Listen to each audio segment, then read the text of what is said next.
student, now we start with our SMS class.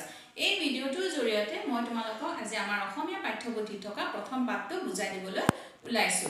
তোমালোকে ভালদৰে মন দি শুনিবা।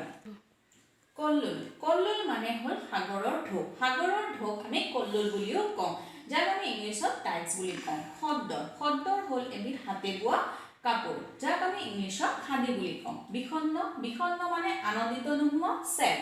হৰপ্পা হৰপ্পা হল এখন পৌৰাণিক চহৰ, যাক আমি এনচিয়েন্ট সিটি বুলিও ক'ব পাৰোঁ। উত্তৰ উত্তৰ মানে এনসাৰ। উন্নতি উন্নতি মানে প্ৰগ্ৰেছ। দিল্লী দিল্লী মানে ভাৰতৰ ৰাজধানী। দিল্লী হল ভাৰতৰ ৰাজধানী। মক্কা মক্কা হল মুছলমানসকলৰ এখন ধৰ্মীয় স্থান।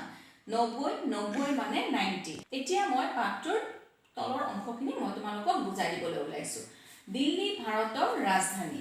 দিল্লী হল ভাৰতৰ ৰাজধানী। ৰাজধানী মানে হল capital. Delhi is the capital of India. তাত লালকিল্লাও আছে। তাত লালকিল্লাও আছে মানে হল দিল্লী লালকিল্লাও দেখিবলৈ পোৱা যায়। লালকিল্লা মানে হল ৰেড ফৰ্ট। বহুতো অট্টালিকাও আছে।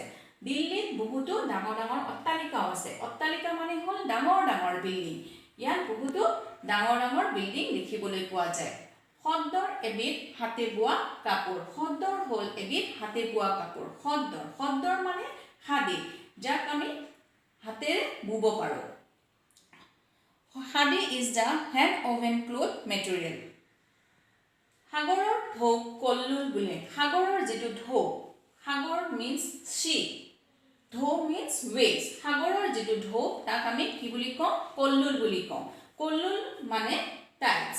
পাঠ পঢ়োঁতে উচ্চাৰণলৈ মন দিব লাগে। পাঠ পঢ়োঁতে যেতিয়া আমি কিবা এটা পঢ়োঁ তেতিয়া আমি মন দি পঢ়িব লাগে।